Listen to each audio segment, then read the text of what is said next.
자, 오늘 말씀은 로마서 12장 2절 말씀을 먼저 찾아보겠습니다. 올해 2026년도 신년 계획을 세우면서 형제님들이 함께 올해 목표를 정했습니다. 올해 목표를 정한 말씀이 로마서 12장 2절 말씀을 통해서 정했습니다. 로마서 12장 2절 말씀을 한번 같이 읽어보겠습니다. 시작. 너희는 이 세대를 본받지 말고 오직 마음을 새롭게 함으로 변화를 받아 하나님의 선하시고 기뻐하시고 온전하신 뜻이 무엇인지 분별하도록 하라는 이 말씀을 주제 말씀을 해서 목표를 뭐라고 정했냐면 하나님이 기뻐하시는 삶을 살자는 목표를 정했습니다. 그래서 하나님이 기뻐하시는 삶을 올해 한 해 동안 여러분들이 영등포 교회가 함께 살게 되시기를 바랍니다. 그리고 하나님을 기쁘시게 해드리는 삶을 통해서 우리가 하나님께 영광을 돌리고 우리의 삶이 영적으로 부흥하고 성장할 수 있도록 주님께서 축복해 주시기를 바라게 됩니다. 그래서 이 목표를 정해놓고 자 그러면 우리가 어떻게 하나님을 기쁘시게 할 것인가는 말씀을 좀 오늘 상고해 보기를 원합니다. 물론 이 대목표를 정하면 여기에 관련돼서 앞으로 계속 올 1년 동안 여기에 관련된 말씀들을 계속 상고해 볼 것입니다. 그래서 오늘 첫 번째 가장 그 기초가 되는 하나님을 기쁘시게 하기 위해서는 어떻게 해야 되는가? 해야 할 일이 많죠. 어마어마하게 많은 말씀들을 통해서 우리가 하나님을 기쁘시게 드릴 수 있어요. 그러나 가장 근본적인 문제를 오늘은 좀 다루기를 원합니다. 그래서 시편 103편 13절 14절 말씀을 한 군데 더 보겠습니다. 오늘 본문 말씀으로 이 말씀을 살펴보겠습니다. 시편 103편 13절에서 14절 찾으셨으면 함께 읽도록 하겠습니다. 시작. 아버지가 자식을 불쌍히 여김같이 여호와께서는 자기를 경외하는 자를 긍휼히 여기시나니 이는 그가 우리의 체질을 아시며 우리가 단지 먼지뿐임을 기억하심이로다. 다시 한번 읽겠습니다. 시작. 아버지가 자식을 긍휼히 여기신 같이 여호와께서는 자기를 경외하는 자를 긍휼히 여기시나니 이는 그가 우리의 체질을 아시며 우리가 단지 먼지뿐임을 기억하심이로다. 왜 이 말씀을 본문 말씀으로 택했냐면 우리가 하나님이 기뻐하시는 삶을 살기 위해서 우리가 무엇을 알아야 되고 무엇을 해야 되는가는 생각을 해봤어요. 과연 나는 하나님을 기쁘시게 하는 삶을 살고 있는가 현재? 그리고 기쁘시게 하는 삶을 살 수 있을 것인가? 하나님이 무엇을 좋아하실까? 하나님이 좋아하시는 것을 해야 우리가 기쁘시게 해드리죠. 자, 하나님은 무엇을 기뻐하실까? 무엇을 해주시기를 원하실까? 하나님이 자녀들이 어떻게 하나님을 대하고 자녀들이 어떻게 행하기를 원하실까? 이런 생각들을 하면서 자, 우리가 기쁘시게 해드릴 분이 하나님 아버지신데 그 아버지 하나님께서 무엇을 좋아하시고 무엇을 원하실까가 가장 중요하겠죠. 뭐 그 생각하지 않고 내가 야 이렇게 하면 기뻐하실 거야, 이렇게 하면 기뻐하실 거야 내 생각대로 한다면 그게 하나님의 마음과 어긋날 수가 있겠죠. 그래서 이 시편 103편 말씀은 다윗이 기록한 말씀입니다. 근데 다윗은 하나님과 마음이 합한 자라고 그랬어요.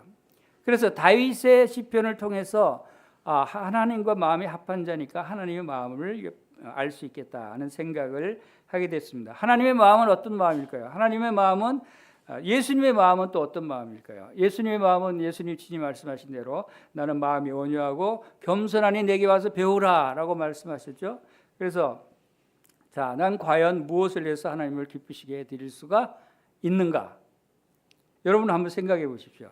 여러분 지금까지 하나님을 기쁘시게 해드리는 삶을 살아왔는지 또 그러고 있는지 여러분들이 생각하는 시간이 되시기를 바랍니다. 그래서 자 먼저 우리가 알아야 될 것은 하나님이 누구신가를 알아야 돼요. 하나님의 마음이 어디에 있는가.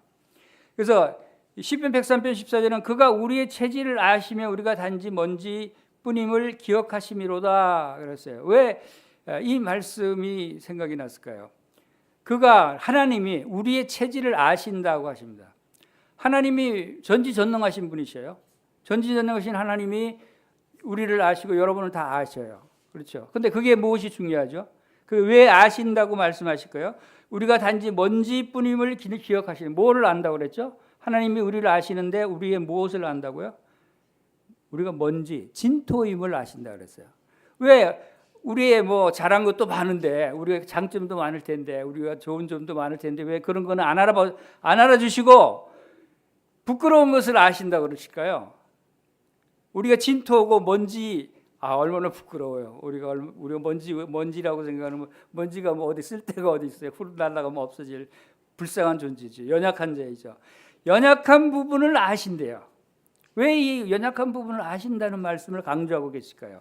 많은 것도 있는데, 저도 뭐 허물도 많고 죄도 많고 그렇지만 저도 장점도 있어요. 잘난 점도 있어요. 근데 왜 그런 거는 몰라 안 알아봐 주시고 내 나쁜 것만 아신다 그럴까요? 넌 진토야. 넌 먼지야. 너 먼지인 걸 내가 알아. 자, 이럴 때 여러분은 어떤 생각이 드세요? 하나님이 넌 먼지야. 넌 진토야. 너 체질을 내가 알아. 라고 하셔요, 지금. 여러분 어떤 기분이 드세요?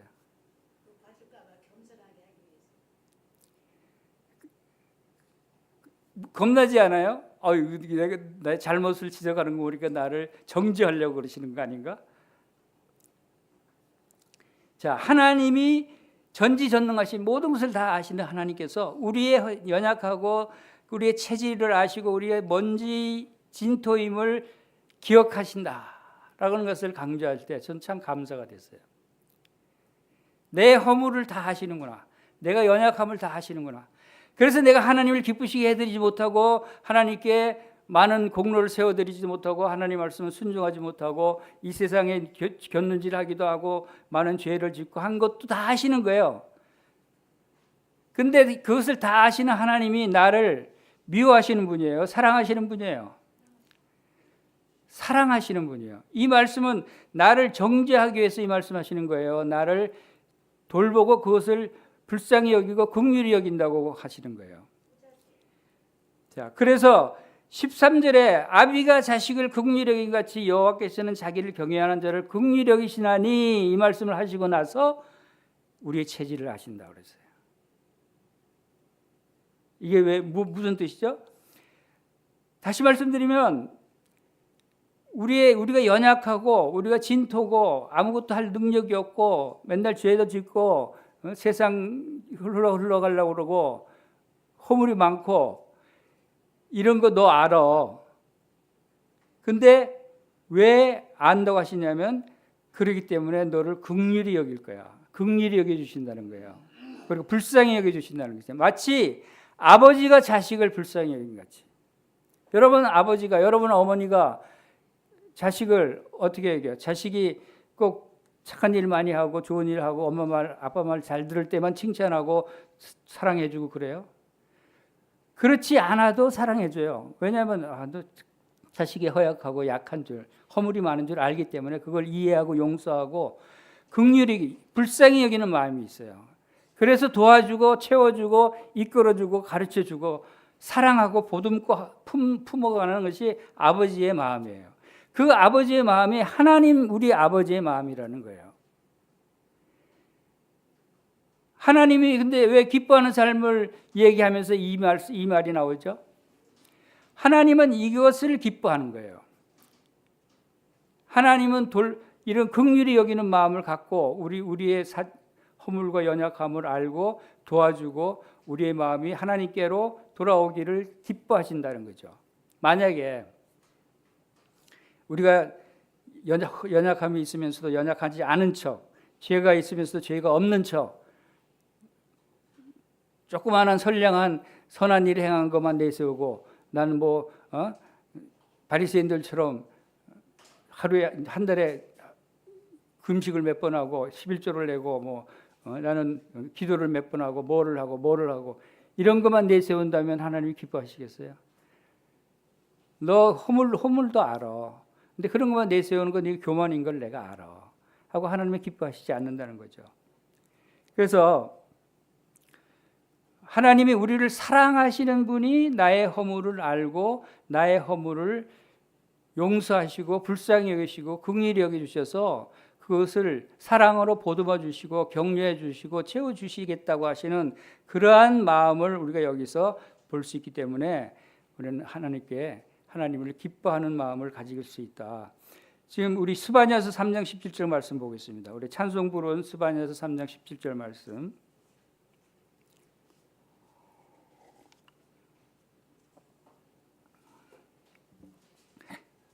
너희 하나님 여호와가 너희 가운데 계시니 그는 구원을 베푸실 전능자시라. 그가 너로 말미암아 기쁨을 이기지 못하시며 너를 잠잠히 사랑하시며 너로 말미암아 즐거이 부르며 기뻐하시리라 하리라. 자, 하나님이 언제 기뻐하시는가를 우리가 살펴보겠습니다. 하나님이 기뻐하시는 삶을 우리가 살기를 원하는데 내가 하나님을 기쁘시게 해드릴 수 있을까요? 우리가 하나님을 기쁘시게 해드릴 수 있을까요? 물론 있어요. 그러나 그것이 전부는 아니고 그것이 큰 일은 아니더라는 거죠. 하나님은 하나님 자신이 자신의 존재의 신분, 본분에 따라서 하나님은 기뻐하시고 기뻐하신다라는 것을 이제 여기서도 볼 수 있는데 스바냐서 3장 17절 말씀에서는 하나님이 성경에 제가 찾아본 성경 중에서 이처럼 하나님이 기뻐하시는 장면은 처음 봤어요. 이거보다 더 기뻐하는 장면은 못 봤어요. 혹시 여러분들은 찾아보셨는지 모르겠습니다만 하나님이 여기 이 말씀처럼 크게 기뻐하시는 장면을 최고로 기뻐하시는 것 같아요. 왜냐하면 기쁨을 이기지 못한다 할 정도. 이것은 뭐예요? 아주 그냥 기쁨이 넘쳐서 주체할 수 없을 정도로 기뻐하는 모습을 얘기하죠. 그래서 지금 어떤 장면인데 하나님이 기쁨을 이기지 못하시는다고 표현을 하실까 했어요. 근데 보면 너를 잠잠히 사랑하시며 너로 말미암아 즐거이 부르며 기뻐하시리라. 사랑하시고 즐거이 부르며, 이 부르며가 노래를 부른다는 뜻이에요. 그래서 찬송가에도 나와있죠. 하나님이 찬송을 부르며 기뻐하실 정도로 기쁨을 이기지 못할 정도로 기뻐하시는 것이 여기서 왜 기뻐하는 그 요인이 뭐라고 설명하고 있어요? 그것은 처음 부분에 너의 하나님 여호와가 너의 가운데 계시니 우리 가운데 계신다는 거예요. 하나님께서 우리 가운데 함께 하시기를 원하셔요.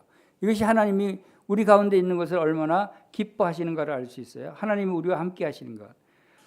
그리고 그는 구원을 베푸실 전능자시라.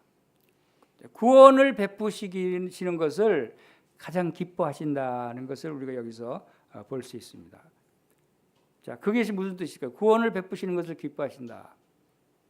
자, 우리가 진토임을 우리의 체질을 아시고 우리가 진토임을 기억하신다고 그랬어요. 우리는 본래 하나님이 기뻐하실 요소가 전혀 없어요. 하나님을 알지 못하고 하나님과 원수되었고 하나님과 대적하던 자들이었지 하나님을 기쁘시게 해드릴 요소가 전혀 없는 죄인들이었고 멸망당할 자들이었어요.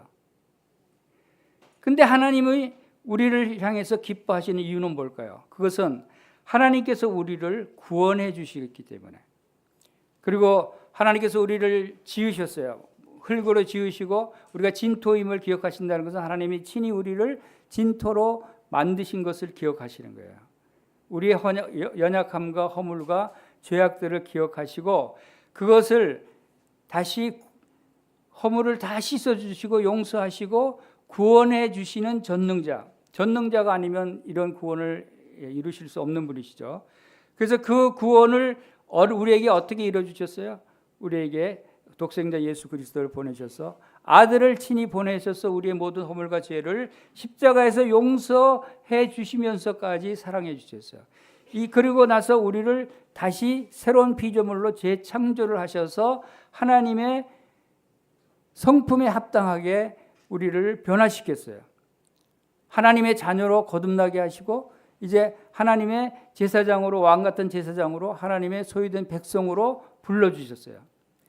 이렇게 만드신 우리를 구원받고 우리가 하나님의 자녀로 삼아주신 것이 하나님의 가장 큰 기쁨이었어요.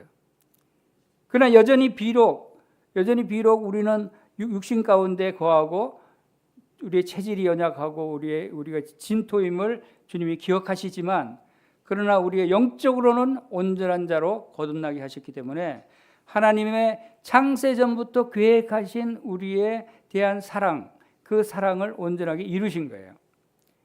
다시 말해서 창세전에 우리를 택하시고 부르신 우리를 의롭다 하시고 의롭다 하신 우리를 영화롭게 하시기로 한 그 계획, 로드맵을 이루시고 나서 얼마나 기쁘셨을까요? 그것이 기쁨을 이기지 못하시며 라고 표현할 정도로 하나님이 우리를 구원하신 것이 이렇게 큰 놀라운 하나님의 기쁨이라는 거예요. 지금 여러분들이 그런 구원받은 성도들이라면 지금 하나님이 여러분을 그렇게 보시는 거예요. 비록 여러분 체질이 연약하고 진토고 연약한 상태로 많은 허물들이 있을지라도 그것을 보지 않고 이 기쁨은 그 허물을 보는 기쁨이 아니고 우리의 구원에서 새로운 신분으로 변화된 새로운 피조물로 보시는 기쁨이다 라고 하는 겁니다.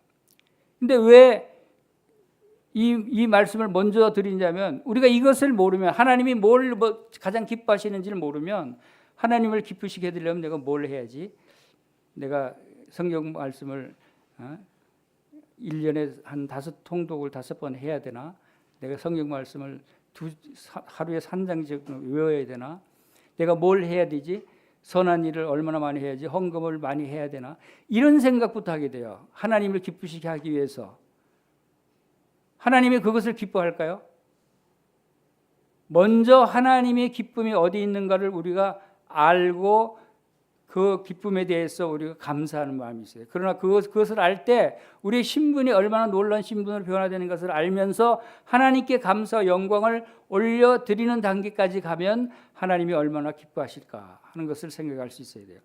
두 번째, 우리의 관계와 하나님과의 관계와 그다음에 내 존재의 상태 두 가지 측면에서 하나님을 기쁘시게 해드릴 수 있는 부분을 생각할 건데 오늘 첫 번째는 바로 하나님과의 관계 부분에서 먼저 우리가 확실히 알고 이것을 믿음으로 말미암아 하나님께 영광을 돌릴 수 있다.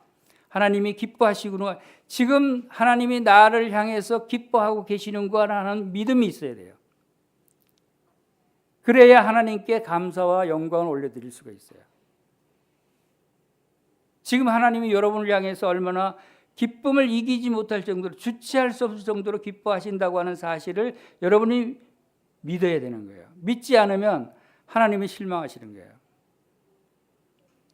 그것은 하나님의 기쁨은 하나님 거지만 우리가 그것을 하나님을 신뢰하고 믿음으로 바라보지 않는다는 것입니다. 그래서 그리고 시편 147편 11절에는 여호와는 자기를 경외하는 자들과 그의 인자하심을 바라는 자들을 기뻐하시는도다. 그의 인자하심을 바라는 자들을 기뻐하신다.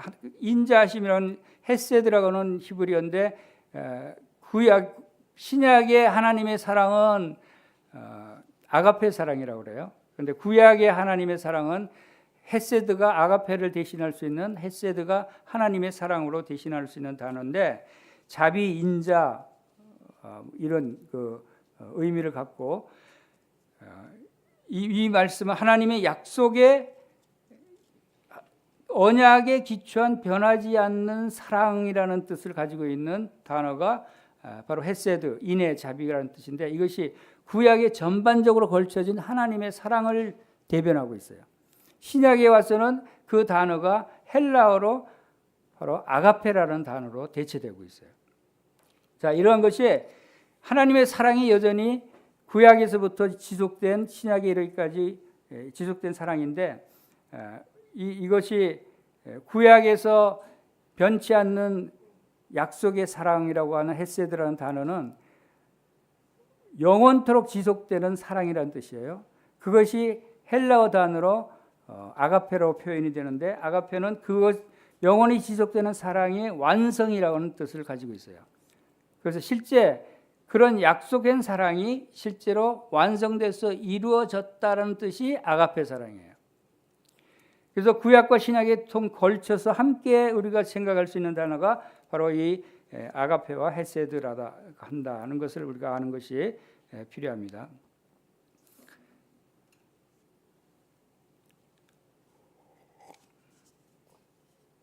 그 다음에 우리가 하나님이 기뻐하시는 가장 큰 이유 또 몇 가지를 더 살펴보겠습니다.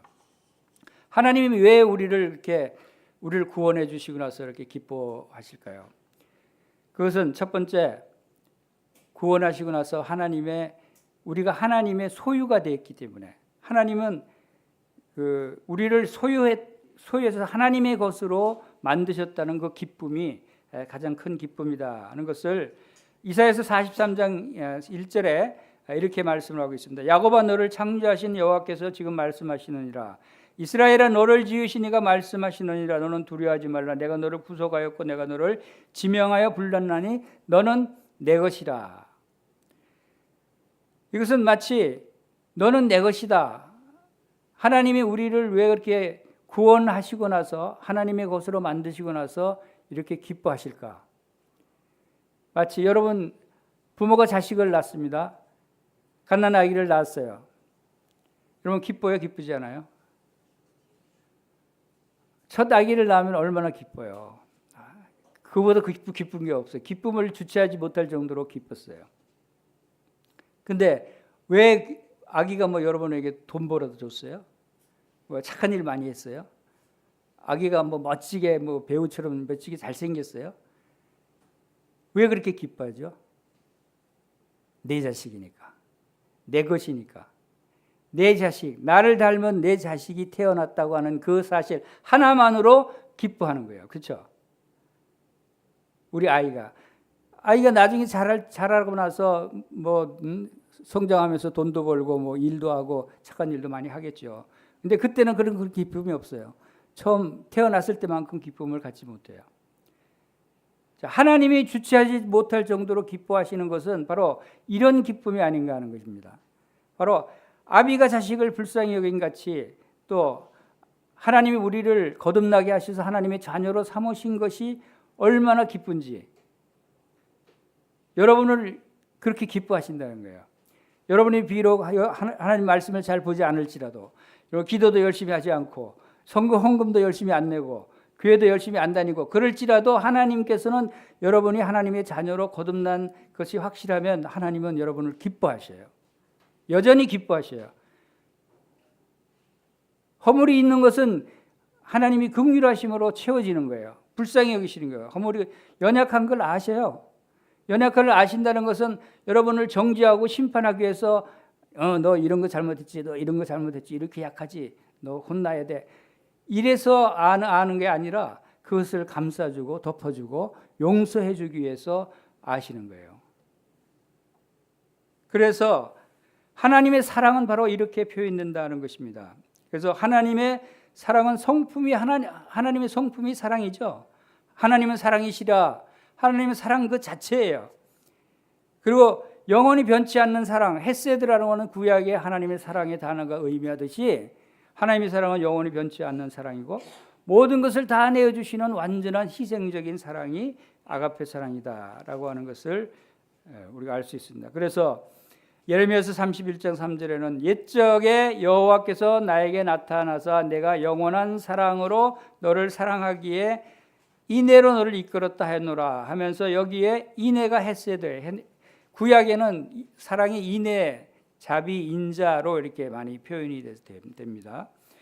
그렇게 그래서 아가페 희생적인 사랑은 그 열정과 신실함의 결과로 독자 예수 그리스도의 생명을 내어주시기까지 실천하신 확증된 사랑을 아가페 사랑이다. 그래서 신약에서 요한복음 3장 16절에 하나님이 세상을 이처럼 사랑하사 한 것이 아가페 사랑이에요. 그래서 하나님은 우리에게 아가페가 신약의 완성된 사랑의 모습이라면 헤세드는 구약 전체를 관통하는 하나님의 신실한 약속의 사랑이다라고 할 수가 있어요. 그래서 하나님의 사랑은 약속하신 대로 실행되었다. 약속하신 헤세드대로 아가페 되었다라고 얘기할 수 있는 거예요. 이게 놀라운 성경 전체의 하나님의 사랑을 통합하면서 말씀드리는 것입니다. 그런데 하나님께서는 왜 우리를 이렇게 허물이 많은데도 사랑하실까요? 구원하셨지만 여전히 육신이 약해서 마음은 원이로도 육신이 약하다 하는 그런 모습인데 하나님은 여전히 우리를 사랑하시고 여전히 우리를 기뻐하실까요? 그 사랑의 근거가 어디에 있느냐에 따라서 달라지는 겁니다. 만약에 우리가 뭔가를 해서 하나님께서 기뻐하시는 사랑이었다면, 만약 우리가 뭔가 해서 공로로 하나님이 기뻐하시고 우리를 사랑하신다고 했다면, 우리가 잘못했을 때는 어떻게 되겠어요? 버림받는 거예요. 책망받는 거예요. 우리가 잘하지 못하고 잘못하고 죄를 짓고 하면 우리는 버림받고 책망받고 심판받는 거예요. 우리가 잘해야 사랑받고 기쁨을 얻을 수 있다면, 그렇지 않겠어요? 우리는 연약해서 또 그렇게 할 수가 없는 거예요. 그런데 그 사랑의 근거가 하나님이라면, 하나님이 정하시고 하나님이 계획하시고 하나님이 사랑하시고 하나님이 우리를 용서하시고 하나님이 우리를 긍휼히 여기시고 불쌍히 하시는 그 근원 주체가 하나님이라면 걱정할 게 없어요. 하나님이 변하지 않으신 분이시니까. 하나님은 악한 분이 아니고 우리를 사랑하시는 분이니까. 그래서 감사가 되는 거예요. 그래서 하나님이 기뻐하시는 모습이 하나님 자신이 그 근거가 돼서 기뻐하시면 우리는 하나님께 감사할 수 있다는 것을 생각할 수 있는 것입니다. 그래서 너희 하나님 여호와가 너희 가운데 계시니, 우리 가운데 계시는 하나님, 우리를 구원을 베푸실 전능자이신 그 하나님께서 그 기쁨을 이기지 못하여 하신다라고 한다면 우리가 얼마나 하나님의 구원에 대해서 감사하겠습니까? 그리고 하나님이 왜 우리를 구원하시고 그렇게까지 기뻐하실까? 그렇게 허물이 많은 걸 아시면서, 우리가 진토임을 알고 체질을 아신다고 하면서 왜 그럴까? 의문이 들지 않아요? 하나님은 정말 뭐 하찮은 것을 그렇게 좋아하실까? 그렇지 않아요. 하나님께서 그런 허물이 있다 할지라도, 우리 죄악 가운데서 구원했다 할지라도 하나님께서 우리를 어떻게 변화시켜 주셨어요? 우리가 고린도후서 4장 7절에 이런 말씀하셨죠. 우리가 이 보배를 질그릇에 가졌으니 이니 심히 큰 능력이 하나님께 있고 우리에게 있지 아니함을 알게 하려 함이라. 이 보배를 질그릇, 보배가 예수 그리스도죠. 하나님의 영광을 아는 그 예수 그리스도의 얼굴에 있는 하나님의 영광을 아는 빛을 우리 마음에 비추셨느니라 하시고, 이 보배 우리 마음속에 보배를 주셨는데, 질그릇, 흙으로 만든 깨질 수밖에 없고 보잘것없는 질그릇 안에 이 보배를 두셨기 때문에 하나님은 이 보배를 보시고 기뻐하시는 거예요. 여러분 안에 있는 보배가 있어요. 여러분 안에 어떤 보배죠? 예수 그리스도의 보배예요. 비록 이 흙으로 만든 질그릇 깨질 수밖에 없고 물이 없으면 말라 흩어 먼지가 되어버릴 수밖에 없는, 그래서 먼지뿐이다 그랬죠. 그러한 여러분을 하나님이 왜 그렇게 기뻐하실까요? 그것은 그 안에 있는, 여러분이 예수님을 영접함으로 말미암아 여러분 안에 들어오신 예수 그리스도 보배, 하나님의 영광을 아는 빛, 그 보배를 보시고 하나님은 그 기쁨을 주체할 수 없을 정도로 기뻐하신다는 거예요. 하나님은 여러분을 그렇게 보시는 거예요. 그것은, 보배는 바로 누구라 그랬죠? 예수 그리스도죠. 우리를 보실 때 우리를 보지 않고 예수 그리스도를 통해서 우리를 보신다는 거예요.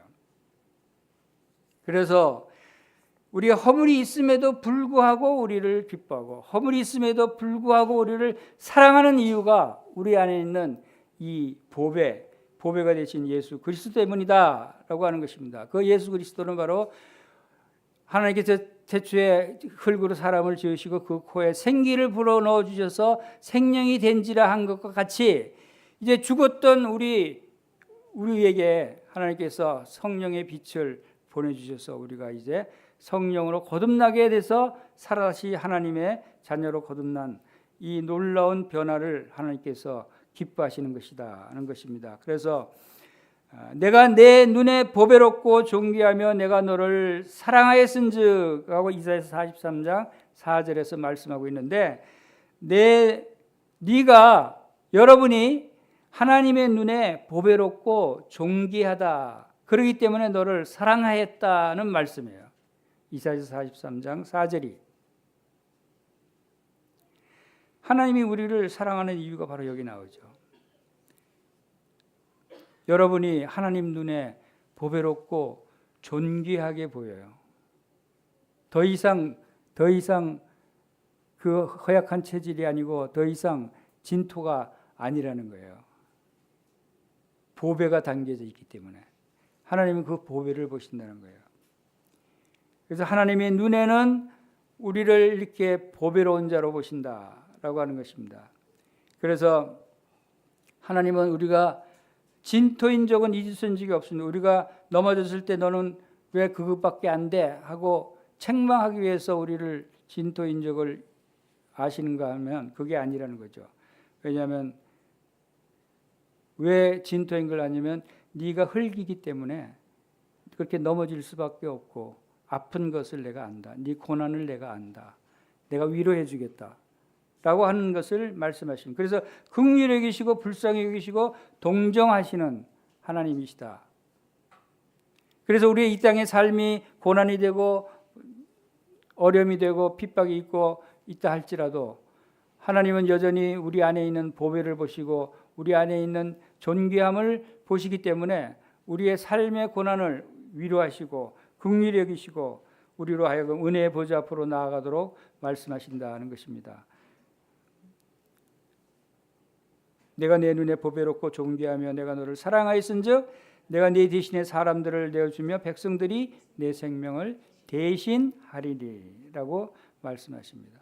하나님의 사랑은 눈동자처럼 보호하시는 사랑입니다. 또한 그래서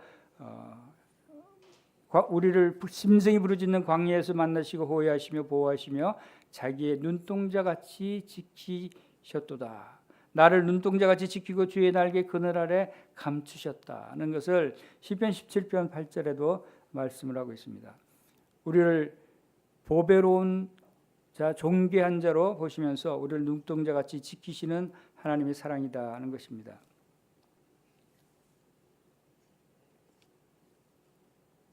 그리고 이사야서 49장 15절 16절에는 여인이 어찌 그 젖먹는 자식을 잊겠으며 자기 태에서 난 아들을 긍휼히 여기지 않겠느냐.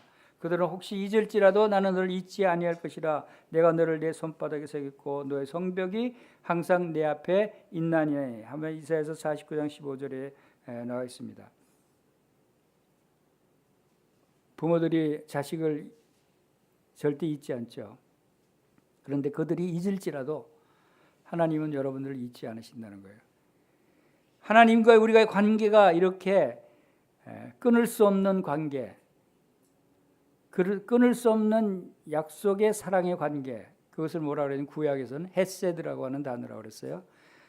그러한 관계이기 때문에 하나님 우리를 끝까지 책임지신다는 것입니다. 그리고 왜 어느 정도의 하나님의 사랑이 나타나는가 하면 여러분의 생명을 위해서, 생명을 살리기 위해서 하나님이 생명을 맞바꿨어요.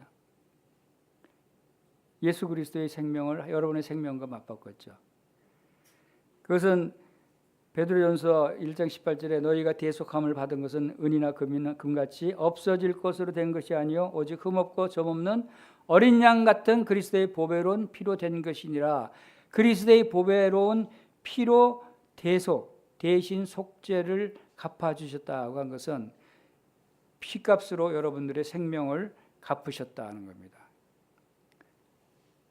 하나님이 보배롭고 존귀하게 보는 그 가치, 하나님이 여러분을 그렇게 기쁨을 주체하지 못할 정도로 기뻐하고 보배롭게 보고 존귀하게 보는 그 가치가 얼마큼의 가치가 있는가 하는 것을 여러분이 생각해 보셨어요? 하나님의 자기 아들과 맞바꾼 가치예요. 피로 값주고 사신 성도라고 그랬습니다. 우리를 누구의 피? 하나님의 아들 예수 그리스도의 피로 맞바꾼 가치다. 그래서 모든 물건을 살 때 가격표가 달리죠. 무엇이든지 가격이 있어야 가질 수가 있어요. 여러분의 가격은 얼마짜리죠? 여러분의 만약에 가슴에 가격표를 붙인다면 얼마를 써붙이겠어요? 얼마짜리라고? 하나님이 보배롭다라고 할 정도의 가치가 얼마큼 가치냐는 거죠. 하나님이 존귀하다라고 하실 정도의 가치인데 그게 얼마 정도의 가치라는 거죠. 하나님의 아들, 하나님의 딸의 가치다. 얼마짜리 가치냐는 거죠. 만약에 붙인다면 그것은 우리의 숫자로 표현할 수 없는 엄청난 가치죠. 그래서 표현할 수 있다면 이렇게는 표현할 수 있겠죠. 가치에다가 예수 그리스도의 가치, 예수 그의 피값, 그렇게밖에 표현할 수 없을 거예요. 예수 그리스도는 창조주 하나님이시, 하나님의 아들이시고, 그러니까 이런 우리의 신분이 이런데도 그것을 모르고 있어요. 그것을 감사하지 않고 있어요. 그것을 인해서 하나님이 얼만큼 기뻐하시는지를 모르고 있어요. 우리가 그것을 알면 우리가 하나님보다 더 기뻐하고 더 감사해야 될 텐데 그걸 모르니까 우리는 감사를 하지 않죠. 근데 하나님은 아시니까 그것을 기뻐하시는 거예요. 여전히 우리가 모르고 있을지라도. 이것이 우리가 하나님을 기쁘시게 하는 삶을 살 때 알아야 될 첫 번째 부분이에요.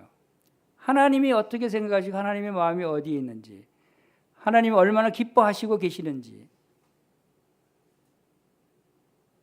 그럴 때 우리는 그것을 알면 어떻게 하겠어요? 뭘 하겠어요? 감사하죠. 하나님께 영광을 돌리죠. 늘 기쁘죠. 즐겁죠. 항상 기뻐하게 되겠죠. 그것을 모르기 때문에 항상 기뻐하지 않는 거죠. 항상 시무룩해 있고 이 세상 일 걱정이나 하고 그렇지 않아요? 그래서 이것을 먼저 알아야 되겠다는 생각을 하게 된 거예요. 내 자신부터. 내가 이렇게 놀라운 사람인데 그걸 여태 모르고 있었나? 나 때문에 하나님은 지금도 나를 그렇게 기뻐하고 계시는데 나는 모르고 있었네.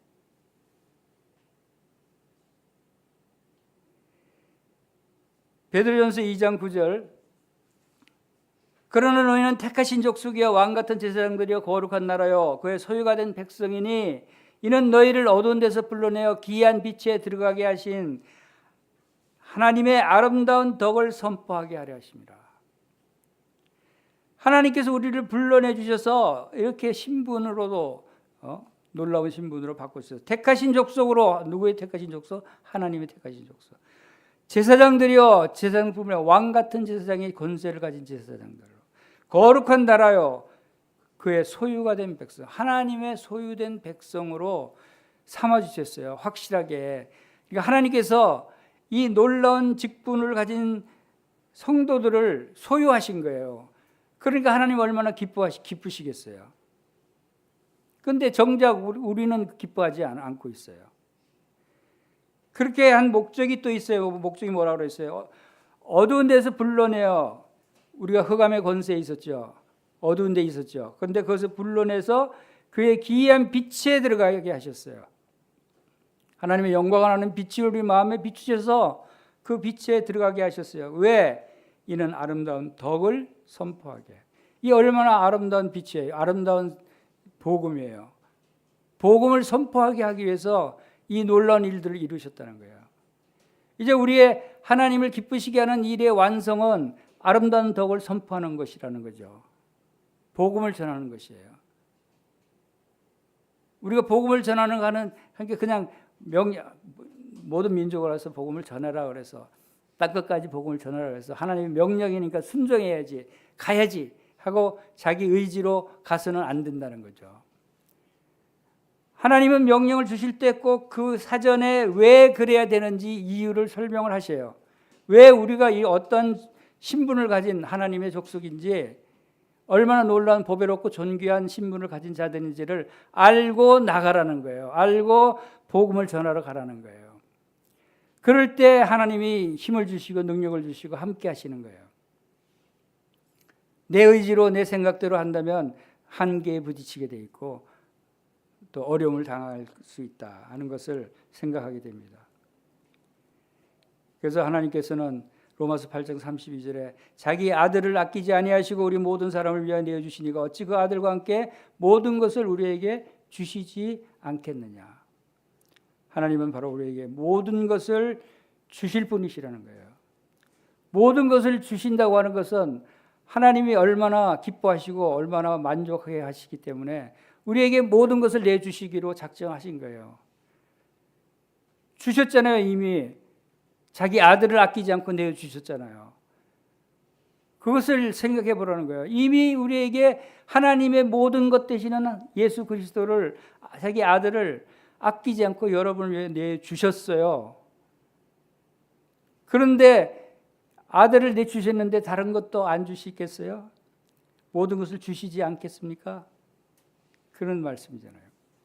우리가 이런 믿음을 가지고 하나님께서 나를 이렇게 놀랍게 변화시켜 주시고 나를 구원해 주시고 나를 보배롭고 존귀하게 삼아 주셔서 이제 하나님의 복음을 전하게 하시는구나. 그리고 이것을 하기 위해서 필요한 모든 것들을 주시기로 약속하셨구나. 바로 이 보배를 우리가 질그릇에 가졌으니 하나님의 능력의 지극히 큰 것이 하나님께 있고 우리에게 있지 아니함을 알게 하려 하셨다고 하신 대로 우리에게 능력이 복음을 전할 수 있는, 사랑을 할 수 있는, 선을 베풀 수 있는 이런 모든 능력들이 우리에게 있지 않고 하나님이 우리 안에 들어오신 하나님이 크신 능력이 행하신다. 너희 안에 행하시는 이는 하나님이시니 너희는 소원을 두고 행하게 하려 하심이라 그랬어요. 우리가 내가 하려고 하지 말고 내 안에 하나님이 하시도록 해야 된다. 단지 우리는 소원을 갖고 하나님께 의탁을 하고 하나님을 믿는 믿음으로 행하면 된다는 것을 말씀하고 있습니다. 이상으로 마치겠습니다.